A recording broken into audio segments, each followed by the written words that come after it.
Good morning, guys. So I am pumped today. I'm gonna decorate for Halloween. We'll start decorating for Halloween. It's gonna be a process. I am changing my theme up this year. Normally I do something cutesy with little, puppy-eyed ghosts and orange, black, and white. Yeah, this year I wanna do something darker. Something Victorian, old world, mystical, something like that. So I challenged myself. I gave myself a $20 budget. I have a bunch of DIYs that I have to do. I shopped my home to find some stuff that I could repurpose or just use in a different way, a way that I'm not used to using. So there's a lot going on. And I'm here because I'm gonna do my living room this week. So it's a blank canvas. I took everything off of it. It's all cleaned and wiped down and ready to go. I'm gonna get started with the DIYs because I've got a ton of stuff to do. I know in the YouTube world, I am way behind schedule because October 1st, everybody's already decorating for Christmas, right? Getting their videos out for that. But with the little kids, I don't wanna decorate for Halloween in August. Like, that's weird to me. So I stick with the seasons. So everything I'm doing is real time. Let's get started. First up are a few DIYs. First, I had this book that was disintegrating, so I decided I wanted to make it a backdrop to our fireplace. But I wanted some of the pages to be a little bit darker than others, so I tea stained them and then hung them out to dry.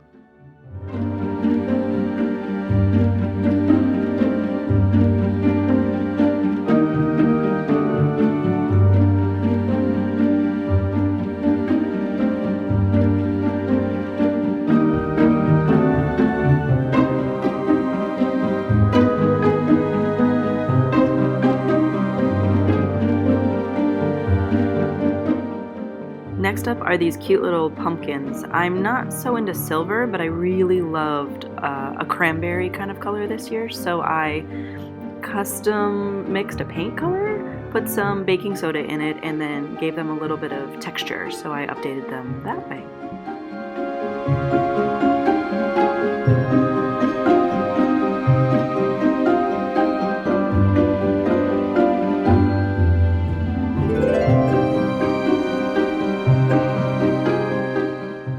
While I love the light and airy feel that these curtains give because they blend right into the wall, this Halloween I wanted something a little bit darker, a little bit cozier. So I actually grabbed my, dare I call them slightly vintage at this point, my 20-year-old purple velvet curtains, and I hung those up, and now it's this cozy dark nook. It's exactly what I was envisioning. So maybe a secret, maybe not. I have hated this fireplace since we moved in. It's awkward, it's in the corner, it has all these different angles to it. So I decided to just kind of make a faux mantle cover box. So I just took some scrap wood, put it all together, and it just kind of sits up there now. It's not sturdy, it's not gonna stay there for a long time, but it definitely makes the area so much more mature looking, and I really actually love it.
When we first moved into this house, a neighbor was having a garage sale and she was getting rid of these beautiful trunks.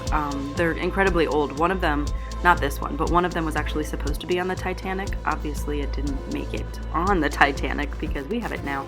So I love the history behind them, and I knew I wanted to use one this Halloween. I worry about them being so old with the kids, so I don't keep them out all the time, but I thought, you know, a holiday was the perfect time to just kind of pull one out. I thought I wanted it as a coffee table, but it was way too tall, so we ended up moving it over to the corner over here and used it as a decor piece.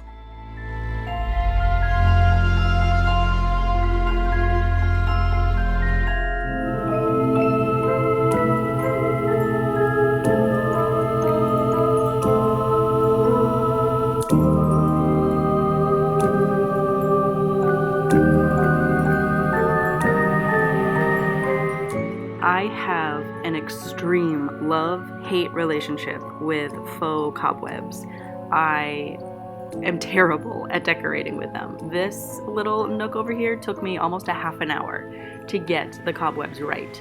And at that, I went back 3 or 4 extra times to move them around and change them, and I finally like it. It worked out really well. You'll see it in the end. I mean, they're like an essential for Halloween, and I just clash with them. I can't. I don't know. I can't get it. They stick to my hands more than they stick to anything else, but they're worth it if you have the patience and the time.